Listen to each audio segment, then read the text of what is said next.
ഇപ്പോൾ ഈ പദ്ധതിയെ മുടക്കാനുള്ള UDF സർക്കാരിൻ്റെ, കെ മുരളീധരൻ്റെ, ജി സുധാകരൻ്റെ ഒക്കെ പദ്ധതികൾക്കെതിരെ DYFI പറയുന്നത് എന്താണെന്ന് നോക്കാം. നാം നേരത്തെ കേട്ടു. ഇപ്പോൾ ഇതാ വസീഫിൻ്റെ വാക്കുകൾ, വസീഫിൻ്റെ വാക്കുകൾ. അല്ല, ആരോഗ്യമന്ത്രിയോട് ഞങ്ങൾക്ക് പറയാനുള്ളത്, കമ്മ്യൂണിറ്റി കിച്ചണോട് ഞങ്ങൾക്ക് എതിർപ്പൊന്നുമില്ല. കമ്മ്യൂണിറ്റി കിച്ചൺ ഇല്ലാത്ത സാഹചര്യത്തിലാണല്ലോ കേരളത്തിൽ ഇപ്പോൾ ഒരു 61ഓളം ആശുപത്രികളിലായി 40,000-ലധികം പൊതിച്ചോറുകൾ കളക്ട് ചെയ്ത് DYFI വിതരണം ചെയ്യുന്നത്. അപ്പോൾ ഗവൺമെൻറ് സംവിധാനത്തിൽ ഭക്ഷണം, ഉച്ചഭക്ഷണം ഇങ്ങനെ ആശുപത്രികളിൽ കൊടുക്കുന്നുണ്ടെങ്കിൽ സന്തോഷം.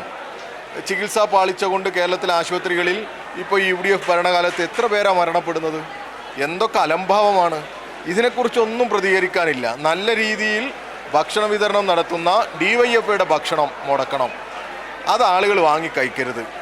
ഈ 40,000 മനുഷ്യർക്ക് ഒരു ആശ്വാസമായി കിട്ടുന്ന ഈ പൊതിച്ചോറ് മുടക്കിയത് കൊണ്ട് ഈ കെ മുരളീധരന് എന്ത് സന്തോഷമാണ് കിട്ടുന്നത്? എന്ത് സന്തോഷമാണ് കിട്ടുന്നത്? അതാണ് ഷിജ, എന്ത് സന്തോഷമാണ് കിട്ടുന്നത്? നമുക്ക് ഏറ്റവും പ്രധാനപ്പെട്ട ഒരു കാര്യം ഇതിനകത്ത് മനസ്സിലാക്കേണ്ടത്, ഒരു പഴഞ്ചൊല്ലുണ്ടല്ലോ, എന്താണ്, മകൻ മരിച്ചാലും വേണ്ടിയില്ല മരുമകളുടെ കണ്ണീര് കാണണമെന്ന അമ്മായിയമ്മ സിൻഡ്രോം. അതാണ് DYFI ഈ പൊതിച്ചോറ് കൊടുക്കുന്നതിൽ വലിയ അസ്വസ്ഥനാവുന്നത് ജി സുധാകരനാണ്. നമ്മൾ നേരത്തെ സൂചിപ്പിച്ചതുപോലെ ഈ പോഷക സമൃദ്ധി കെട്ടുപോയി കഴിഞ്ഞാൽ അത് ഒന്നാകെ കളയാനേ കൊള്ളാവൂ. വർഗരാഷ്ട്രീയത്തിൻ്റെ വക്താവായി നിന്നയാൾ അതിന് പുറത്തേക്കെത്തുമ്പോൾ എത്ര കണ്ട് ചീഞ്ഞ് നാറും എന്നുള്ളതാണ് ജി സുധാകരൻ്റെ വിഷയത്തിൽ. കാരണം ഇത്രയേറെ പൊതുനന്മ ഉണ്ടാകുന്നത് ഒരു കക്ഷി രാഷ്ട്രീയവുമില്ല. ഏതെങ്കിലും രാഷ്ട്രീയക്കാരുടെ മുഖം നോക്കിയിട്ടാണോ DYFI നൽകുന്നത്? എല്ലാവർക്കും, വന്നെത്തുന്ന എല്ലാവർക്കും നൽകുകയാണ്. അങ്ങനെയുള്ള ഒരു പദ്ധതിയെക്കുറിച്ച് ജി സുധാകരൻ ആദ്യം മുടക്ക് പറയുന്നു. അതിനുശേഷം അതിനെ പിന്തുടർന്നുകൊണ്ട് കെ മുരളീധരൻ പറയുന്നു. ഇതിൻ്റെ പിന്നിൽ ഒരു വലിയ ഗൂഢാലോചനയുണ്ട്. അത് DYFIയെ തകർക്കാനാണ്. ചില ഒറ്റപ്പെട്ട സംഘടനകളും ഇത് ചെയ്യുന്നുണ്ട്, ശ്ലാഘനീയം തന്നെ. പക്ഷേ നിരന്തരം 2017 മുതൽ ഈ 40,000 പേർക്കോളം കേരളത്തിൽ മുടങ്ങാതെ നൽകുന്നത് DYFI മാത്രമാണ്. അപ്പോൾ കെ മുരളീധരൻ്റെ ഉദ്ദേശം, ജി സുധാകരൻ്റെ ഉദ്ദേശം DYFI തന്നെയാണ്, അല്ലേ ഷീജ? തീർച്ചയായും അജിംഷാദ്, അതിൽ ഒരു തരത്തിലുള്ള തർക്കവുമില്ല. ഇത് DYFIയുടെ പൊതിച്ചോറ് വിതരണത്തെ, ഹൃദയപൂർവ്വം എന്ന് പറയുന്ന പൊതിച്ചോറ് വിതരണത്തെ തകർക്കുക എന്നുള്ള ലക്ഷ്യത്തോടു കൂടി മാത്രമുള്ള ഒരു പ്രഖ്യാപനമായിരുന്നു ഇന്നിപ്പോൾ ആരോഗ്യമന്ത്രി നടത്തിയത്. ജി സുധാകരനും, ഈ പറയുന്ന ജി സുധാകരൻ LDFനൊപ്പം ഉണ്ടായിരുന്ന കാലത്ത് ഏത് രീതിയിലാണ് ഈ ഹൃദയപൂർവ്വം പദ്ധതിക്കൊപ്പം ഉണ്ടായിരുന്നത് എന്നുള്ളതും അദ്ദേഹം വിസ്മരിക്കാനിടയില്ല. ഏതായാലും ഇതുമായി ബന്ധപ്പെട്ട്, ഈ ഹൃദയപൂർവ്വം പദ്ധതിയുമായി ബന്ധപ്പെട്ട് അതിൽ കാണേണ്ടത് അതൊരു രാഷ്ട്രീയമേ അല്ല എന്നുള്ളതാണ് അതിൽ കാണേണ്ടത്. കാരണം പാവപ്പെട്ടവർക്ക് ഒരു നേരത്തെ അന്നം അത് നൽകുന്നതുമായി ബന്ധപ്പെട്ടുകൊണ്ട് അതിൽ ഒരു തരത്തിലുള്ള രാഷ്ട്രീയവും കാണേണ്ടതില്ല. കാരണം ആ പദ്ധതിയുടെ ഭാഗമാകുന്നത് തന്നെ രാഷ്ട്രീയത്തിന് അതീതമായി എല്ലാവരും ചേർന്നാണ് ആ ഭക്ഷണം എത്തിക്കുന്നത് പോലും.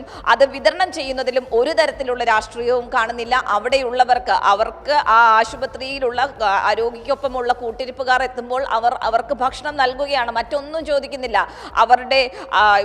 അവർ ഏത് പ്രസ്ഥാനത്തെ വിശ്വസിക്കുന്നുവെന്നോ അല്ലെങ്കിൽ അവർ എന്തിനെ പിന്തുണയ്ക്കുന്നുവെന്നോ എന്നുള്ളതൊന്നും ചോദിച്ചല്ല അവിടെ ഭക്ഷണം നൽകുന്നത്. അവർക്ക് ഒരു നേരത്തെ ഭക്ഷണം കൊടുക്കുന്നു. അവർക്ക് ഈ വയറെറിഞ്ഞിരിക്കുന്നവർക്ക് ഒരു നേരത്തെ അന്നമെങ്കിലും നൽകാൻ സാധിച്ചു എന്നുള്ള ഒരു തൃപ്തി മാത്രമാണ് ഇതിൽ അവർക്ക് ലഭിക്കുന്നത്, ഈ DYFIക്ക് ലഭിക്കുന്നത്. അപ്പോൾ ഈ പദ്ധതിയെ പൂർണ്ണമായും തകർക്കുക, അതിന് ഈ പറയുന്നത് പോലെ തന്നെ അജിംഷാദ് നേരത്തെ സൂചിപ്പിച്ചതുപോലെ തന്നെ ഓരോ കാലങ്ങളിലും ഇതിനെ തകർക്കുന്നതിന് വേണ്ടിയുള്ള നീക്കങ്ങൾ സ്വാഭാവികമായും കോൺഗ്രസിന്റെ ഭാഗത്ത് നിന്നും ഉണ്ടായിരുന്നു. ഇതാദ്യമായിട്ടല്ല ഈ DYFIയുടെ ഹൃദയപൂർവ്വം പദ്ധതിക്കെതിരെ ഈ രീതിയിൽ നേതാക്കളൊക്കെ രംഗത്തെത്തുന്നത്. പക്ഷെ അത് ഒരു ഘട്ടത്തിലും അത് പരാജയപ്പെട്ടില്ല, തകർന്നില്ല. കൂടുതൽ കരുത്തോടുകൂടി കൂടുതൽ പേർക്ക് ഭക്ഷണം നൽകി അത് മുന്നോട്ട് പോകുന്നു എന്നുള്ളത് കൊണ്ട് തന്നെയാണ് സ്വാഭാവികമായും ഇങ്ങനെ ഒരു തീരുമാനത്തിലേക്ക് ഇപ്പോൾ ആരോഗ്യമന്ത്രി എത്തിയിരിക്കുന്നത് എന്നുള്ളത് തന്നെയാണ് നമുക്ക് മനസ്സിലാക്കാൻ സാധിക്കുന്നത്. ഈ കമ്മ്യൂണിറ്റി കിച്ചണൊക്കെ പ്രഖ്യാപിക്കുമ്പോൾ ഏത് രീതിയിലാണ് നിലവിലുള്ള ആശുപത്രികളിൽ ഇവർ അധികാരത്തിൽ ഏറിയതിനു ശേഷമുള്ള അവസ്ഥ എന്നതുകൂടി പരിശോധിക്കേണ്ടതാണ്. അതുപോലും ആശുപത്രിയിലെ നിലവിലുള്ള സംവിധാനങ്ങൾ, മെച്ചപ്പെട്ട സംവിധാനങ്ങൾ ഉണ്ടായിരുന്ന ആശുപത്രികൾ പോലും താറുമാറാകുന്ന ഒരു അവസ്ഥയിലാണ് കമ്മ്യൂണിറ്റി കിച്ചണിലൂടെ ഇനി അവർക്ക് ഭക്ഷണം, സൗജന്യ ഭക്ഷണം കൂടി നൽകുമെന്ന് പറയുന്നത്. നൽകും എന്നുണ്ടെങ്കിൽ നല്ലതാണ്. പക്ഷേ അത് ആ രീതിയിൽ ചെയ്യുന്നതിനപ്പുറത്തേക്ക് അവിടെ നിലവിൽ നടന്നുകൊണ്ടിരിക്കുന്ന ഈ ഒരു പദ്ധതി, ആ പദ്ധതിയെ എന്തിന് തകർക്കുന്നു? കമ്മ്യൂണിറ്റി കിച്ചൺ ആരംഭിച്ചോട്ടെ, അവിടെ ആ രീതിയിൽ ഭക്ഷണം നൽകിക്കോട്ടെ. അതിനൊപ്പം നിലവിൽ അവിടെ രോഗികൾക്കുള്ള കൂട്ടിരിപ്പുകാർക്ക് വേണ്ടി നൽകുന്ന ഭക്ഷണം അതിനെ എന്തിന് തടയുന്നു? അതുകൊണ്ട് തന്നെയാണ് പറയുന്നത് ഇതിൽ പൂർണ്ണമായും രാഷ്ട്രീയം മാത്രമാണ് ആരോഗ്യമന്ത്രി കണ്ടിട്ടുള്ളത്, അതിനപ്പുറത്തേക്ക് ഒന്നുമില്ല എന്നുള്ളത് ഇതിൽ അടിവരയിടുന്നതും അതുകൊണ്ട് തന്നെയാണ്. അതിൽ ഒറ്റ ലക്ഷ്യം മാത്രമാണ്, DYFIയുടെ ഹൃദയപൂർവ്വം പദ്ധതി, പൊതിച്ചോർ പദ്ധതി അത് നിർത്തലാക്കുക. അതിന്റെ ഭാഗമായി തന്നെയാണ് സർക്കാർ ഈ രീതിയിലൊരു നീക്കം ഇപ്പോൾ ആരംഭിച്ചിരിക്കുന്നത്. സ്വാഭാവികമായും അങ്ങനെയുള്ള നടപടികളുമായി സർക്കാർ മുന്നോട്ട് പോയാൽ ഡിവൈഎഫ്ഐയുടെ ശക്തമായ പ്രതിഷേധം സംസ്ഥാന വ്യാപകമായി ഉണ്ടാകും എന്നുള്ളതിൽ ഒരു തരത്തിലുള്ള തർക്കവുമില്ല. അത് ഡിവൈഎഫ്ഐ എന്നതിനപ്പുറത്തേക്ക് ഒരു ജനകീയ പ്രക്ഷോഭമായി മാറും എന്ന് തന്നെയാണ് ഈ ഒരു ഘട്ടത്തിൽ നമുക്ക് മനസ്സിലാക്കാനും സാധിക്കുന്നത്. അജിംഷാദ്.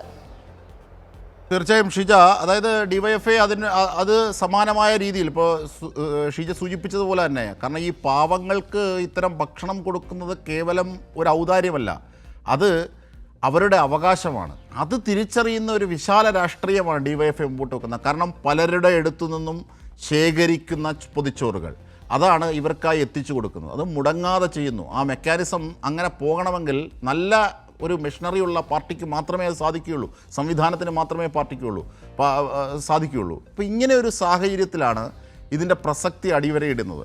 പക്ഷേ ഇതിനെ മുടക്കാൻ കക്ഷി രാഷ്ട്രീയ മനസ്സ് വെച്ച് ഏതെങ്കിലും കപട ചിന്തയുമായി ഇവിടെ എത്തിയാൽ അതിന് വഴങ്ങിക്കൊടുക്കില്ല. ഡിവൈഎഫ്ഐ എന്ന് പറഞ്ഞിട്ടുണ്ട്. പലപ്പോഴും അങ്ങനെ എഴുന്നേറ്റ് തിന്മയ്ക്കെതിരെ ഗർജിക്കുന്ന പാരമ്പര്യം, പരിശീലനം ഡിവൈഎഫ്ഐക്കുണ്ട്. അങ്ങനെ ഒരു പ്രസ്ഥാനമാണ് ഡിവൈഎഫ്ഐ, നമുക്കറിയാമല്ലോ അത്.